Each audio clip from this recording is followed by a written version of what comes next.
Waziri wa vyama vya ushirika na biashara ndogo ndogo MSMEs Wycliffe Oparanya sasa anakabiliwa na tishio la kukamatwa. Hii ni baada ya mahakama kuu kufutilia mbali uamuzi wa mkurugenzi wa mashtaka ya umma yani DPP kuondoa mashtaka dhidi yake.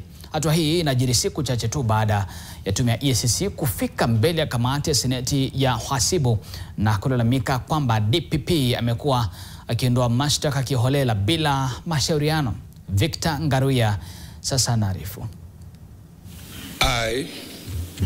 Wycliffe Ambetsa Oparanya. Huenda waziri wa vyama vya ushirika na biashara ndogo ndogo MSMEs Wycliffe Oparanya alidhania kuwa aliponea chupu chupu baada ya afisi ya mkurugenzi wa mashtaka ya umma DPP kutupilia mbali mashtaka dhidi yake baada ya kuteuliwa na Rais Ruto kama waziri mwaka jana. Ila sasa kesi hiyo inamwandama baada ya kufufuliwa upya na mahakama kuu. Katika hukumu iliyotiwa saini na Jaji Benjamin Mwike Musyoki tarehe 16 Septemba mwaka 2025 kwenye mahakama kuu jijini Nairobi, uamuzi wa DPP kuondoa mashtaka dhidi ya waziri Oparanya umetupiliwa mbali. Msingi wa uamuzi huo wa mahakama kuu ukiwa ni hatua hiyo ya DPP kuondoa mashtaka yanayojumuisha mgongano wa maslahi, matumizi mabovu ya afisi, ulanguzi wa fedha na njama ya kutekeleza ufisadi.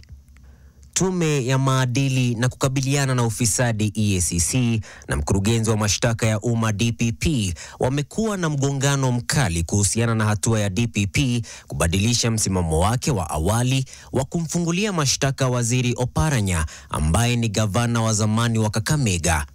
Anahusishwa na kupokea shilingi milioni 56.7 kinyume cha sheria kutoka kwa wakurugenzi wa kampuni ya kimataifa ya Sabema na nyingine ya Sesela kati ya mwaka wa 2014 hadi mwaka wa 2023.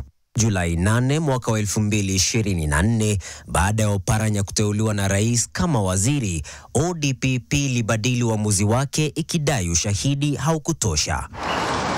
EACC ilisisitiza kuwa ushahidi uliokusanywa dhidi ya waziri Oparanya unatosha, huku akinyoeshea kidole cha lawama DPP kwa kuondoa mashtaka bila kuwashauri.